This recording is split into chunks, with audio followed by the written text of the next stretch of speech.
it's Katie, Senior Consultant at Michelle Simpson HR Recruitment. I am joined by the fabulous Elouise Leonard-Cross to discuss an interesting and hopefully insightful topic in around how improving HR's brand and reputation can be done through that adopting a marketing mindset.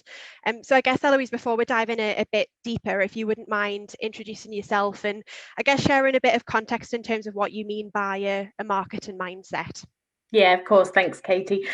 So for me, my route in HR has been varied. So I'm actually an occupational psychologist. So I've worked in both occupational psychology sort of roles, but also within HR and broader, particularly around OD and change.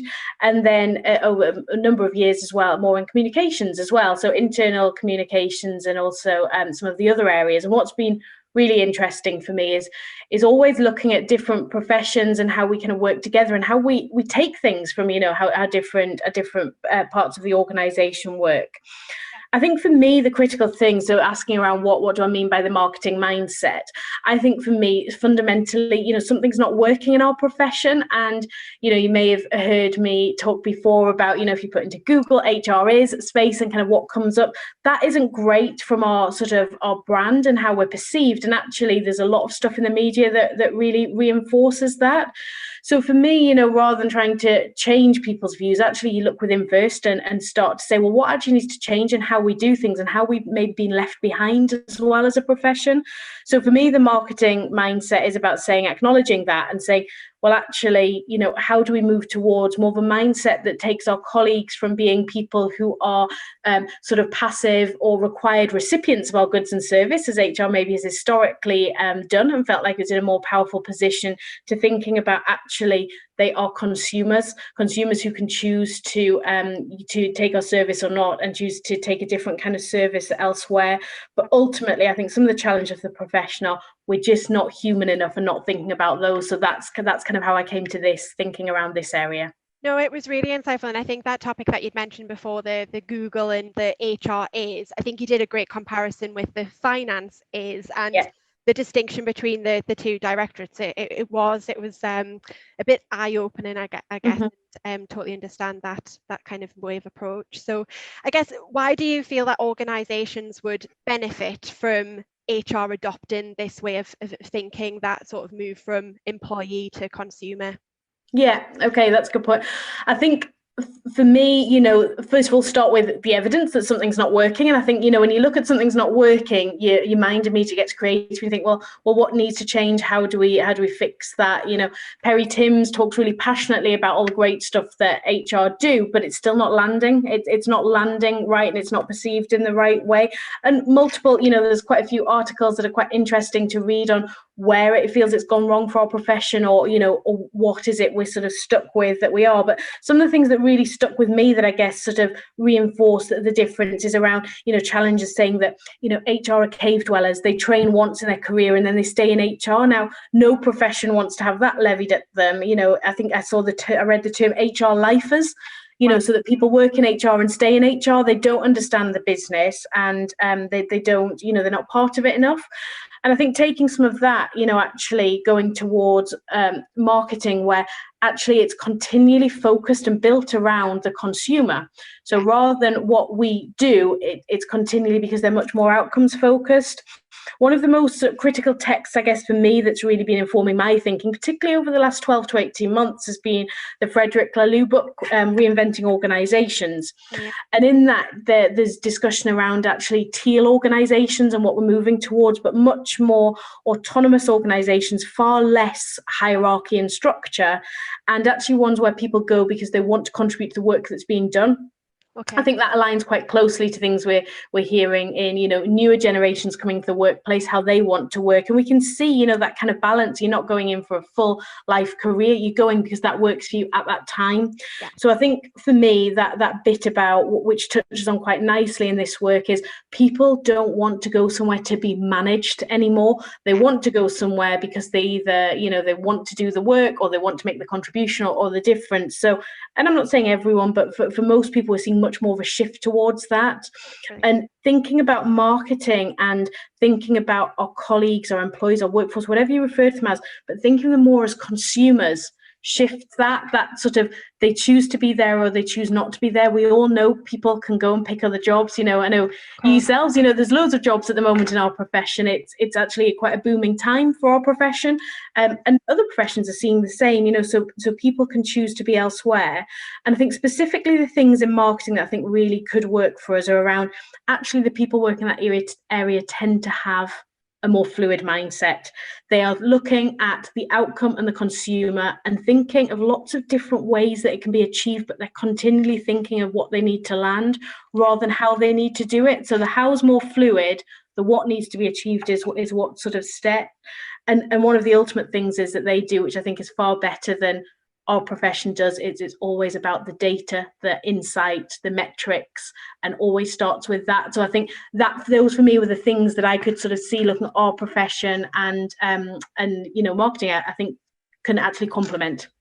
For sure. No, I think that's some really, really interesting points and some excellent observations. And I guess now that we've kind of touched upon the why, it'll probably lead in quite nicely in terms of the how. So especially for those HR teams that might be at the beginning of this journey, how should they move towards this approach? And I guess what should they be thinking when doing so?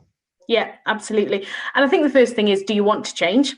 Because we've all been through that before. People say, yeah, we want to get better. We don't want to be perceived like that. But there's a big difference between not wanting to see what pops up in Google. We don't want to talk about our department like that. It's very different to actually wanting to put the effort into changing style and approach, maybe something that's been quite cemented over time. So I think for me, it starts with that honesty and that desire.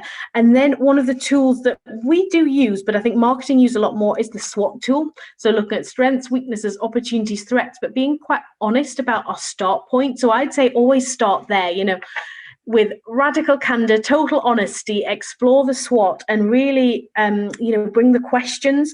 So I often talk about questions as being the keys to open the doors to rooms we didn't even know existed.